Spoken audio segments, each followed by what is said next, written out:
အားလုံးပဲမင်္ဂလာပါ Statue Engineer Channel မှာကြိုဆိုပါရစေဒီနေ့ကျွန်တော်ပြောပြပေးမယ့်အကြောင်းအရာလေးကတော့ Wine and Gas Speed မှာရှိတဲ့ pressure vessel တွေ heat exchanger တွေမှာမဖြစ်မနေတက်ဆင်အသုံးပြုရတဲ့ဘုံနက်တွေရှိတယ်အဲ့ဒီဘုံနက်တွေကိုတောက်အားဘလောက်နဲ့ကြက်မယ်ဘယ်လိုပုံစံမျိုးနဲ့ဘယ်လိုတူးစီအသုံးပြုပြီးတော့ကြက်ရမယ်ဆိုတာတွေကိုပြောပြပေးသွားမှာဖြစ်ပါတယ်ပထမဆုံးဘိုးတော့ကိုမပြောခင်တောအကြောင်းကိုအရင်ဆုံးသိထားပါမယ်တောဆိုတာ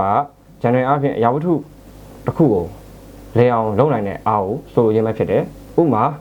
နက်တလုံးကိုခွားနဲ့လှည့်ပြီးတော့ကြက်ကြမယ်ပဲဆိုပါစို့ဒီခွားကိုလက်နဲ့အားများထည့်ပြီးတော့လှည့်ရင်ပဲဖြစ်ဖြစ်တကယ်လို့ဒီအဲ့ဒီလှည့်ရနေရာမှာကိုယ်အသုံးပြုရတဲ့ခွားရဲ့အရှိကရှည်နေလို့ရှိရင်လက်ကအားသိပ်ပြီးတော့ဆိုက်ချမလို့ပါဘူးတကယ်လို့တိုးနေတယ်ဆိုလို့ရှိရင်တော့အဲ့ဒီနက်ကိုတက်မှတ်ထားတဲ့ point ကိုရောက်ဖို့ကိုတက်မှတ်ထားတဲ့တင်အားရဖို့အတွက်ဆိုလို့ရှိရင်ပို့ပြီးတော့အားဆိုင်ထုတ်ဖို့လိုအပ်ပါတယ်အဲ့တော့ကိုလက်ကစိုက်ထုတ်လိုက်ရတဲ့အားနဲ့ဒီခွားရဲ့လက်မြောက်ချင်းကိုတော့လို့ခေါ်တယ်အဲ့တော့တော်အားကောင်းမကောင်းဆိုတာဒီလက်အတူအရှိပေါ်မှာလည်းအများကြီးမူတည်ပါတယ်ရေကူအားဖြင့်တော့ဆိုတာဖုန်းနဲ့လက်ညှောက်ချင်းဖြစ်တယ်ဒါပေမဲ့ဒီဖုန်းတက်ရောက်တဲ့ပုံစံတွေပေါ်မူတည်ပြီးတော့ formula တွေထပ်ခွဲသွားတယ်တော့နဲ့ပတ်သက်ပြီးမြင်သာဥပမာပေးရမယ်ဆိုလို့ရှိရင် automobile field တွေမှာကားတစ်စီးရဲ့ main component တွေဖြစ်တဲ့ဒီ engine တွေ differential တွေ transmission တွေမှာဆိုလို့ရှိရင်လည်းဒီ top formula တွေကိုသုံးပြရတယ်လို့ပဲဒီ net တွေချက်တဲ့အချိန်မှာဆိုလို့ရှိရင်လည်းဒီ boot calculation ကနေပြီးတော့ဒီ net size ဘယ်လောက်တော့ဘယ်လောက်နဲ့ကြက်ရမယ်ဆိုတာမျိုးတွေကိုကျွန်တော်တွက်ထုတ်လို့ရပါတယ်ကျွန်တော်တို့ကတော့ wine and gas speed မှာရှိတဲ့ heat exchanger တွေ pressure vessel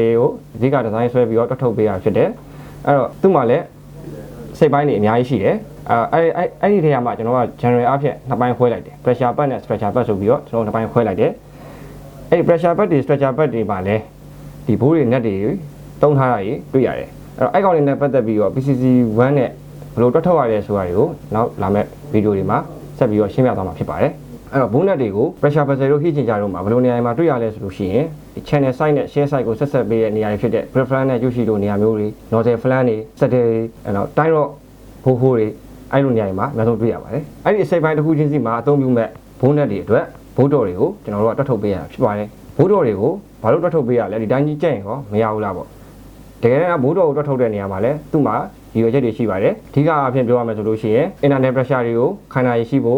့ထဲမှာရှိနေတဲ့ gas တွေ liquid တွေရဲ့အပြင်ကို leakage မဖြစ်အောင်ပြုလုပ်ဖို့အတွက်ဖြစ်ပါတယ်စက်တွေမှာဆိုရင်တော့ကိုတိစောက်ထား unit ကြီးကိုမလှုပ်အောင်မရွေးချအောင်ဒါပေမဲ့အပြင်ပကနေတက်ရောက်တဲ့ load တွေဖြစ်တဲ့ဒီ wind load တွေ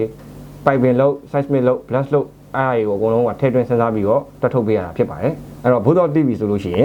်ကျွန်တော်တို့ကသတ်မှတ်ထားတဲ့နေရာတွေမှာသတ်မှတ်ထားတဲ့ net site တွေကိုတွက်ချက်ထားတဲ့ dot တွေနဲ့သွားပြီးတော့ကြက်ကြမှာဖြစ်တယ်အဲ့တော့ net တစ်လုံးနှလုံးဆိုလို့ရှိရင်တော့တိတ်ပြီးတော့ပြဿနာမရှိဘူး pressure vessel တွေဘာတွေမှာဆိုလို့ရှိရင်ဒီ reflect တွေဖြူရှိတွေမှာဆိုလို့ရှိရင်ဘိုးတွေရောအများကြီးပါလာပြီဥပမာပြောရမယ်ဆိုလို့ရှိရင်ကားတစ်စီးမှာဘိန်းကိုဖြုတ်ပြီးသွားလို့ရှိရင်အဲ့ဒီဘိန်းဖြုတ်ထားတဲ့ net တွေကိုချက်ချင်တိုင်းချက်လို့မရဘူးသူ sequence ဆိုတာရှိတယ် sequence တိုင်းချက်မှသာလည်းအဆင်ပြေမှာပေါ့နော် sequence တိုင်းတာမချက်ဘူးဆိုလို့ရှိရင်တစ်ဖက်မှာအရန်တင်းနေပြီးတော့တစ်ဖက်မှာရော့နေရမျိုးတွေအဲ့လိုမျိုးတွေဖြစ်တတ်တယ်အဲ့လိုနေထိုင်မျိုးဖြစ်တဲ့အတွက်ကြောင့်မလို့ sequence ဆိုတာလည်းအရေးကြီးတယ်အဲ့တော့ sequence နဲ့ပတ်သက်ပြီးတော့အသေးစိတ်သိရှိနေတယ်ဆိုလို့ရှိရင်ဒီမှာရဲ့ session ဖုန်းမှာသွားပြီးတော့လေ့လာနိုင်ပါတယ် leakage ဖြစ်တာတွေမဖြစ်တာတွေ internal pressure တွေကိုခိုင်နိုင်တာတွေမခိုင်နိုင်တာတွေကဘိုးတော်တစ်ခုလေးသိုံနဲ့မရဘူးဒီ net တွေချက်တဲ့အခါမှာလည်းသူ့ရဲ့ sequence အတိုင်းဆင်လိုက်ချက်ပြီးမှသာအဆင်ပြေမှာဖြစ်တယ်တွက်ထုတ်ထားတဲ့ဘိုးတော် calculation ကနေပြီးတော့ထွက်လာတဲ့ဒီဘိုးတော်တွေအတိုင်းလည်းဖြစ်ရမယ်သတ်မှတ်ထားတဲ့ sequence တွေအတိုင်းလည်း net တွေကိုဆင်လိုက်ချက်ပြီးမှသာလည်း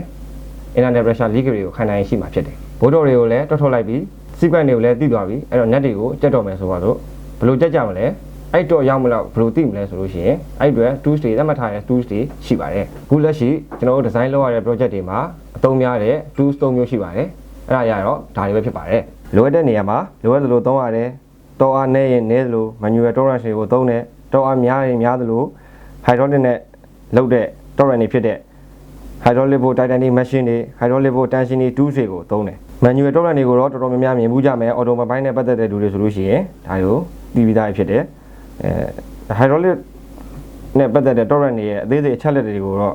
သိကျင်တယ်ဆိုလို့ရှိရင်ကိုသုံးတဲ့ brand ရဲ့ manufacturer တွေစီကနေပြီးတော့ဘယ်လောက်တော့နဲ့ဘယ်